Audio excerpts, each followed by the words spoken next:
Masis, good evening and welcome to our program. Nice to see you. Cypriot Finance Minister Saris said he believed the possibility of bankruptcy had been averted. Is this, in your opinion, the best deal for Cyprus? For the time being, this seems to be the best deal because, as you very well know, a week earlier when the Eurogroup initially put forward a package of measures that they wanted as part of a bailout deal, those measures were rejected by Cyprus Parliament simply because the requirement was to put a tax of something between 6.5% to 10% on all savings in Cyprus. So after a couple of days of haggling, some very political tension and the market slowing down because banks have closed, eventually the Cyprus proposal was to, shall we say, punish, so to speak, the savers who have deposits over 100,000. And if you consider that, at least it has been a smaller pain on the general public. And some say the agreement made no economic sense because the country is heading for a deep and probably long-term recession, high unemployment, and the banking sector, they say, will be completely destroyed. So your opinion about this and how altogether will these instruments be practically implemented? Okay, the irony is that for Cyprus, in order to be able to pay back the 10 billion euros in bailout funds, it has to generate growth, it has to generate earnings. Now, earnings in Cyprus, primarily about 60 to 70% of our GDP, is from the overall services sector, which means, and a significant part of that is business and banking. So if we make the banking sector much smaller, ironically, it might be difficult for Cyprus to be able to recover its revenues and pay back this huge loan.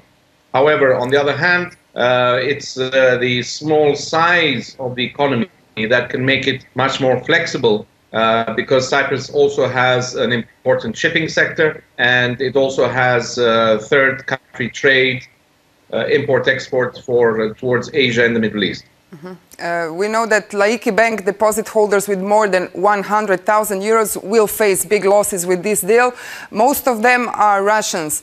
Was Cyprus kind of an offshore financial center, and how, if at all so, Cypriot bailout differs from other European bailouts, in your opinion?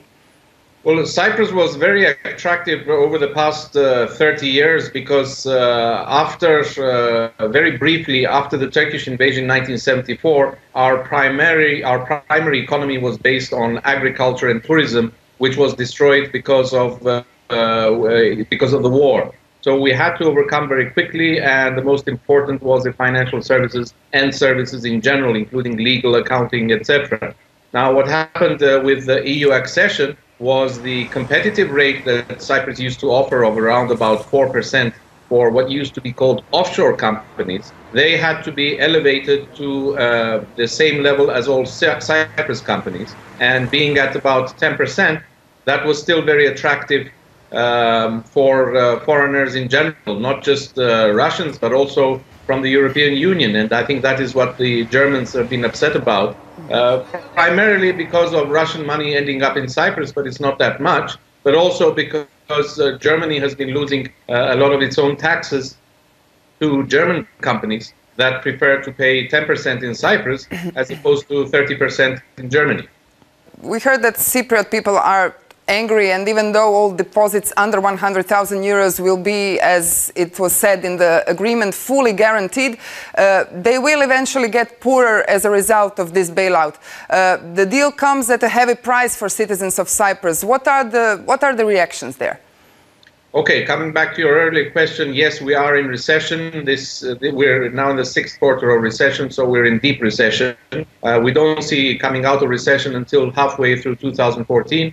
And we have our own analysis coming out on that in a couple of weeks' time. Now, because of that means, and because of some changes in the structure, it's not just the Russians. Okay, the Russians, they like Cyprus because of the sun, the food, the sea. So it's still a choice, maybe no longer the first choice. But Russians will continue to come to Cyprus, at least for tourism, maybe less for business. So this is perhaps a time for us to restructure our economy and to see how we can come out of this recession. And the reaction of ordinary Cypriots? Well, ordinary Cypriots, they're upset because Cypriots, by proportion, we have a very high rate of saving and also a very high rate of bank deposits linked to property. Because everybody has some property somewhere, they usually mortgage that. So it's not only that banks will have to foreclose on some properties, those properties will have less value.